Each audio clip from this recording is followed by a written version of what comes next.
ओम सच्चिदानंदरूपाय विश्वोत्पत्त्यादिहेतवे तापत्रय विनाशाय श्रीकृष्णाय वयं नमः। श्रीकृष्णाय वयं नमः। कृष्णाय वासुदेवाय हरये परमात्मने प्रणतः क्लेशनाशाय गोविंदाय नमो नमः। गोविंदाय नमो नमः।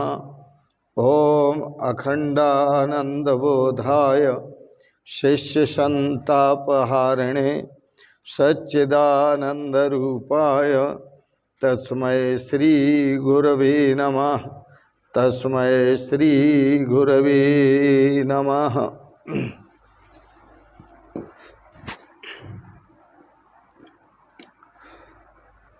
ओम पूर्व प्रसंग में आप श्रवण कर रहे थे प्रियव्रत जी के प्रसंग को।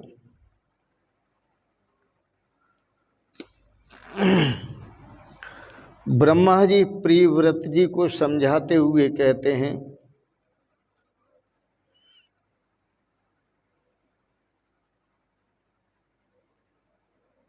मन के अंदर यदि पूर्व चिति का वास है तो वन में जाकर तपस्या करने पर भी वह जीवन निर्वासनिक न होने के कारण वासनाओं में फंस जाता है। जैसे भरत जी का जीवन वासना में फंसा, परिवार बसाया, मृग शावक से प्रीति की और उन्हें अगले जन्म में मृग बनना पड़ा। घर में रहते हुए निर्वासनिक जीवन बिताएं, इसके लिए कल प्रहलाद जी का उदाहरण दिया। घर में विपरीत अवस्थाएं होने पर भी, घर में प्रतिकूलताएं होने पर भी उन्होंने भगवान की भक्ति का त्याग नहीं किया। निरंतर भगवत स्मरण करते रहे, भगवत चिंतन करते रहे, तो उन्हें घर में रहकर ही भगवान की प्राप्ति हुई। यह पूर्व प्रसंग में आप श्रवण कर रहे थे।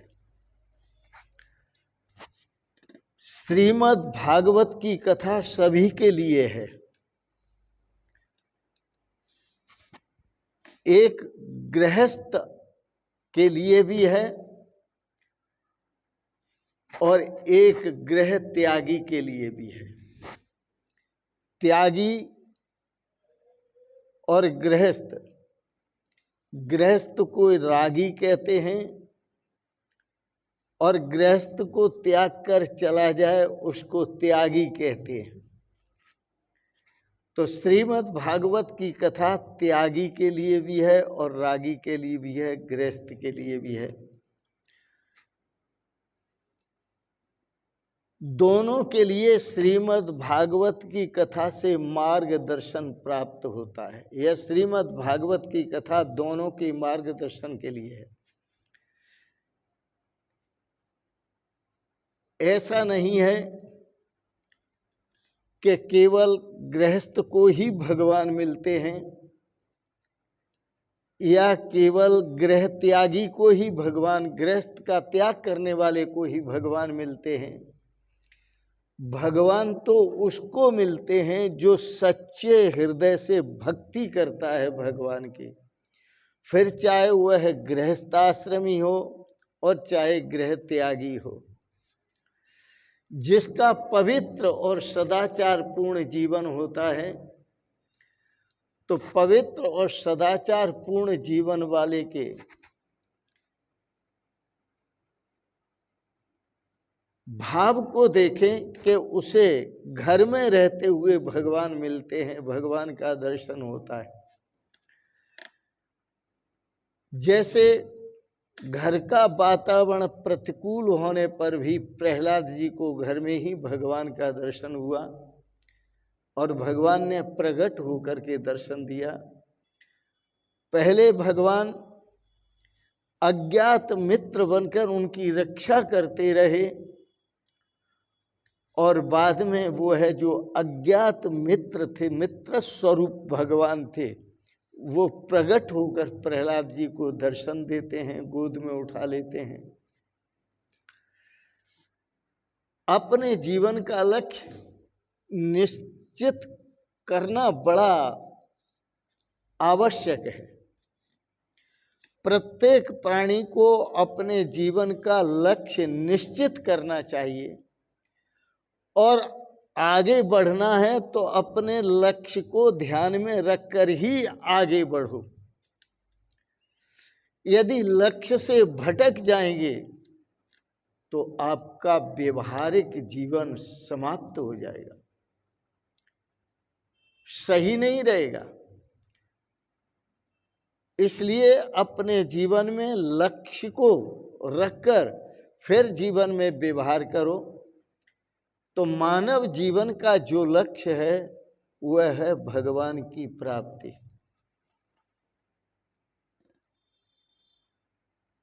ये ही तन कर फल विषय न भाई,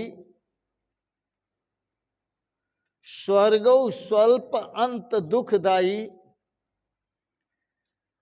यह तन प्राप्त करके इसका लक्ष्य विषय भोग नहीं है। आप कितने ही अच्छे कर्म करके और स्वर्ग प्राप्त कर लो, लेकिन वह भी दुखदायी है। स्वर्ग से भी, स्वर्ग भोगने के बाद नीचे मृत्युलोक में गिरा दिया जाता है। इसलिए मानव जीवन का लक्ष्य जो है वो प्रभु प्राप्ति है। घर में रहकर भक्ति करनी है प्रहलाद की तरह। अपने जीवन का आदर्श स्थापित करना है कि प्रतिकूल अवस्थाओं में भी, प्रतिकूल परिस्थितियों में भी भगवान को भुलाना नहीं है।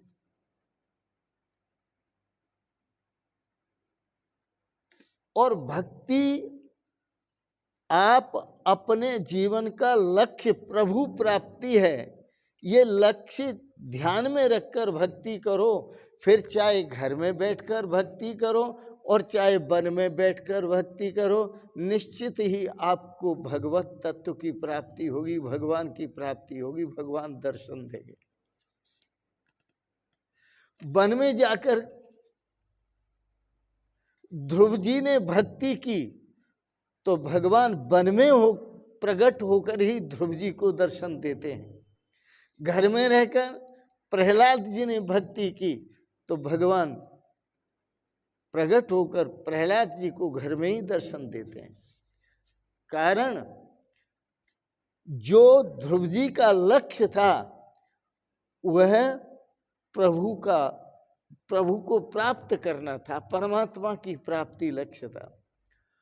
और जो प्रहलाद जी का लक्ष्य था वह भी भगवान की प्राप्ति करना लक्ष्य था, परमात्मा को प्राप्त करना लक्ष्य था।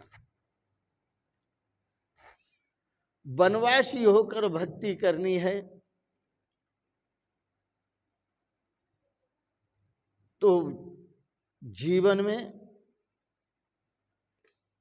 भरत जी का लक्ष्य करके भक्ति करो कि भरत जी वन में जाकर भी निर्वासनिक न रह पाए, हमने निर्वासनिक रह करके भगवान की भक्ति करनी है।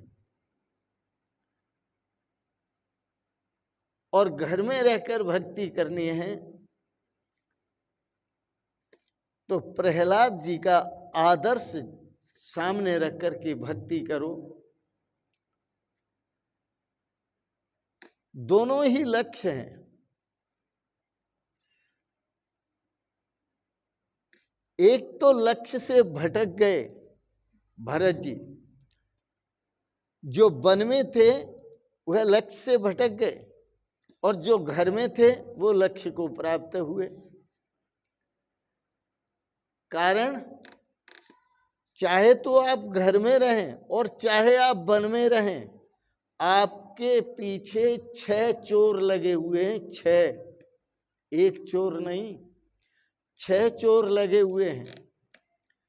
और उन चोरों का नाम भी मैं आपको बता देता हूं। काम, क्रोध, लोभ, मोह, मद और मत्सर, ये 6 चोर आपके पीछे लगे हुए हैं। आप घर में रहते हैं तो भी ये 6 चोर आपके पीछे लगे हैं। आप वन में चले जाते हैं तो भी ये 6 चोर पीछे लगे हुए हैं। आपका ये 6 चोर पीछा नहीं छोड़ते।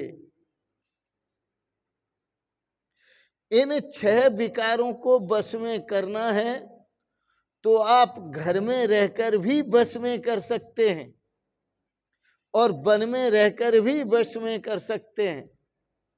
वन में रहकर वश में कर सकते हैं ध्रुव जी की तरह, और घर में रहकर वश में कर सकते हैं प्रहलाद जी की तरह। ये 6 चोर लक्ष्य की प्राप्ति में बाधक हैं। काम, क्रोध, लोभ, मोह, मद और मत्सर। गृहस्थ आश्रम एक किला जैसा है महाराज। किला जैसे राजाओं का किला, राजा का गढ़ होता है, किला होता है, इस पे विजय प्राप्त करना बड़ा दुर्लभ है, बड़ा संघर्ष करना पड़ता है। उसमें रहकर लड़ना, गृहस्थ आश्रम में रहकर लड़ना उत्तम है, क्योंकि शत्रु तो वन में भी पीछे लगे रहते हैं। सुखी होना है तो जब आपकी 40 वर्ष की आयु हो, वैसे तो मैं कहूँगा कि बचपन से ही भगवान का स्मरण करो।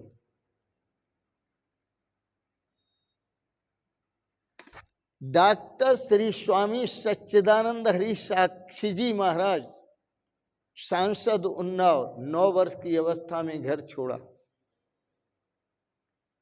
और भगवान की भक्ति में लगे। उनके बड़े भाई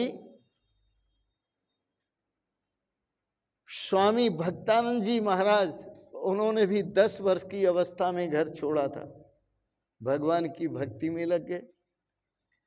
साक्षी जी महाराज से जो छोटे भाई स्वामी विजय स्वरूप, उन्होंने 11 वर्ष की अवस्था में घर छोड़ दिया, वो भी भगवान की भक्ति में लग गए। जो बड़े भाई, उन्होंने गृहस्थ आश्रम में रहने के बाद, गृहस्थ में लोकाचार अपनाने के बाद, अपनी तबीयत खुश करने के बाद, 4 बेटों और 2 बेटियों को जन्म देने के बाद उन्होंने भी संन्यास ले लिया। यह सब जो देन है, ये सब संस्कार जो जागृत हुए, वह पिताश्री की कृपा से हुए। वो स्वयं हम सभी को छोटा छोटा छोड़कर और सन्यासी हो गए थे, वैराग्य ले लिया था। गृहस्थ आश्रम में उनकी कोई मोह और ममता नहीं रही, लक्ष्य परमात्मा का था। तो जो परमात्मा का लक्ष्य रखकर चलते हैं वो संसार पर विजय प्राप्त करते हैं। तो आपके लिए थोड़ी हिदायत, थोड़ी राहत दी जाती है कि आप बचपन से अपने घर को न छोड़ सकें, बचपन से आसक्तियों का त्याग न कर सकें, संसार के विषय विकारों का त्याग न कर सकें, तो 40 वर्ष की अवस्था में तो कम से कम त्याग कर देना चाहिए और धीरे धीरे त्याग करना चाहिए। और धीरे धीरे त्याग करते हुए आगे बढ़ें, और जब आपकी 50 वर्ष की अवस्था हो, 51 वर्ष की अवस्था हो, तो बिल्कुल गृहस्थ आश्रम छोड़ देना चाहिए।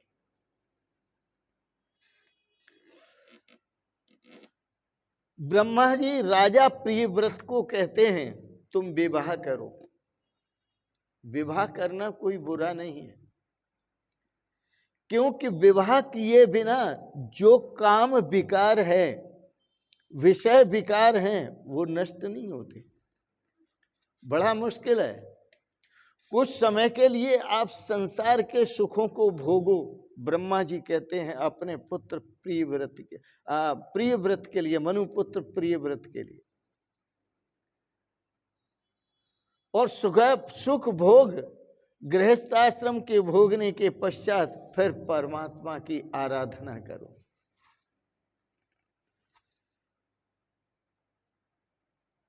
व्यवहार करो। आदेश देते हैं ब्रह्मा जी राजा प्रियव्रत को, व्यवहार करो। लेकिन व्यवहार ऐसा करो कि हमसे गलती से भी पुनर्जन्म का बीज आरोपण न हो, हम पुनर्जन्म से मुक्ति पा सकें। इसलिए व्यवहार करो तो राग द्वेष से रहित होकर व्यवहार करो, और राग द्वेष से रहित होकर जो व्यवहार करते हैं उनको जीते जी मुक्ति मिलती है। राग द्वेष रहकर जो व्यवहार करते हैं वह जीते जी मुक्त जीवन जीते हैं, और जीवन मुक्त पुरुष देह अभिमान से मुक्त होता है, देह अभिमान से रहित होता है। वह वासना नहीं रखता किसी प्रकार की, उसका जीवन निर्वासनिक होता है, इसलिए उसे दोबारा जन्म नहीं मिलता, जीते जी मुक्त होता है, और शरीर त्यागने के बाद भी वह मुक्ति ही होता है। आज्ञा मिलने पर राजा प्रियव्रत ने विवाह किया। उनके घर कई बालक हुए। प्रियव्रत के बाद अग्निंद्र राजा ने शासन संभाला, वो राजा बने। तत्पश्चात राजा बनने के बाद, गृहस्थ आश्रम भोगने के बाद, फिर वह वन में जाकर के बसे तप करने चले गए। क्योंकि जो तप है, बिना तप किए इंद्रिय संयमे तपः, बिना तप किए भगवत तत्व की प्राप्ति होना बहुत मुश्किल है। भगवान श्री कृष्ण कहते हैं, असंयत आत्मना योगो दुष्प्राप इत मे मति।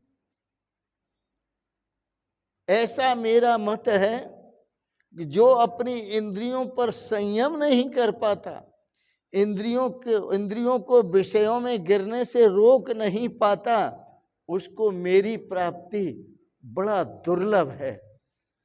असंयत आत्मना योगो दुष्प्राप इत मे मति, ऐसा मेरा मत है। क्योंकि उसके मन में पूर्वचिति अप्सरा बसी हुई है, और पूर्वचिति अप्सरा मतलब वासना का वास है, इसलिए उसे वह वासना बाधाएं उपस्थित करती है। चित्त में रहने वाली पूर्वजन्म की वासना जो है, यही पूर्वचिति है। और यह पूर्वचिति भोगों को, जो पूर्व जन्म में भोगे हुए भोग हैं, उनकी याद दिलाती है इस जन्म में, उनका स्मरण कराती है इस जन्म में। इस कारण से मन भटक जाता है, और वह पूर्वचिति प्रत्येक के मन मस्तिष्क में सूक्ष्म रूप से वास करती है। इसलिए जब तक विषयों का आकर्षण है, तब तक विषय इच्छा नष्ट नहीं होती, और विषय इच्छा से मुक्ति पानी है तो लक्ष्य को ध्यान में रखो। लक्ष्य हमारा प्रभु प्राप्ति है। जिसके लिए संत महापुरुष कह देते हैं सब तज हरि भज।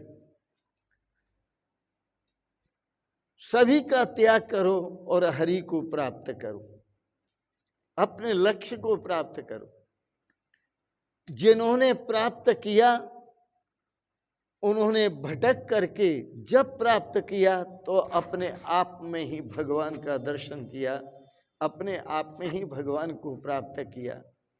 ऐसे ही महापुरुषों का वचन है, हरि को घट में पाया, अपने घट में ही प्रभु का दर्शन प्राप्त किया, हरि को प्राप्त कर लिया। लेकिन कृपा सतगुरु की हुई। हरि को घट में पाया, सतगुरु की दाया, प्रभु को घट में पाया, सतगुरु की दाया। नर नारी सब कहें हरि व्यापक, नर नारी सब कहें हरि व्यापक, भूलन कोई मिटाया, सतगुरु की दाया, भूलन कोई मिटाया, सतगुरु की दाया। हरि को घट में पाया, सतगुरु की दाया, प्रभु को घट में पाया, सतगुरु की दाया। ये सभी जानते हैं कि प्रभु व्यापक हैं, लेकिन इस भूल को नष्ट नहीं करते, फिर भी वो भटकते हैं संसार में। इसलिए आप अपने आप में ही उस परमपिता परमेश्वर को, जिसको प्राप्त करना चाहते हैं, उसे अपने आप में ही प्राप्त करें और अपने आप में ही उसका दर्शन करें, अपने आप स्वरूप से ही उसका दर्शन करें। अरे इंसान, अपने आप को पहचान, यही है और यही है भक्ति और यही है ज्ञान। इसी में भक्ति है और इसी में ज्ञान है। चाहे आप वन में जा कर के पहचान लो, चाहे घर में रह कर के पहचान लो। दो शब्द हैं, ब्रह्म ही इदम सर्वम। जगत गुरु शंकराचार्य दार्शनिक थे, वो कहते हैं यह सब कुछ ब्रह्म ही है। तो जगत गुरु शंकराचार्य कौन है? प्रभुपाद महाराज और अन्य जो वैष्णव संत हैं वो कहते हैं वासुदेवम इदम सर्वम, यह सब कुछ वासुदेव ही वासुदेव है। तो फिर आप कौन हैं? आप भी तो वासुदेव का ही स्वरूप हैं, आप भी तो ब्रह्म का ही स्वरूप है। और अहम ब्रह्मास्मि, मैं ब्रह्म हूं, ये लक्ष्य रखो। उस ब्रह्म को प्राप्त करना है। अब किस स्वरूप में प्राप्त करना है? राम रूप में प्राप्त करना है तो सेवा भाव करना है, सेवा भाव रखना है। और ब्रह्म रूप में प्राप्त करना है तो आत्मचिंतन करना है। बड़ा सुंदर है, दोनों से ही लक्ष्य की प्राप्ति होती है, उस परमात्मा स्वरूप की प्राप्ति होती है। यह निर्विवाद जीवन जिए, इसी में आनंद है, इसी में श्रेय है, इसी में सौभाग्य है, इसी में शाश्वत शांति और सुख है। इन शब्दों के साथ ही आज के प्रसंग को, वाणी को विराम देते हैं। बड़े प्रेम और श्रद्धा से आपने श्रीमद् भागवत के प्रसंग को श्रवण किया, जिसमें आपने प्रिय व्रत का प्रसंग श्रवण किया। ब्रह्मा जी और प्रिय व्रत का संवाद, इसके लिए बहुत बहुत अनुग्रहित हैं। आप सबको बहुत बहुत शुभकामनाओं के साथ मंगल कामना। भगवान आपको सदा स्वस्थ और सुखी रखें। आपका मन जहाँ भी आप हैं, आपका मन भगवान को लक्ष्य बनाए, परमात्मा को, प्रभु को, और आप अपने लक्ष्य को प्राप्त करें। इन शब्दों के साथ ही बहुत बहुत आपको शुभकामनाएं, बहुत बहुत आशीर्वाद और बहुत बहुत प्रणाम प्रणाम प्रणाम। शिवोहम शिवोहम शिवोहम।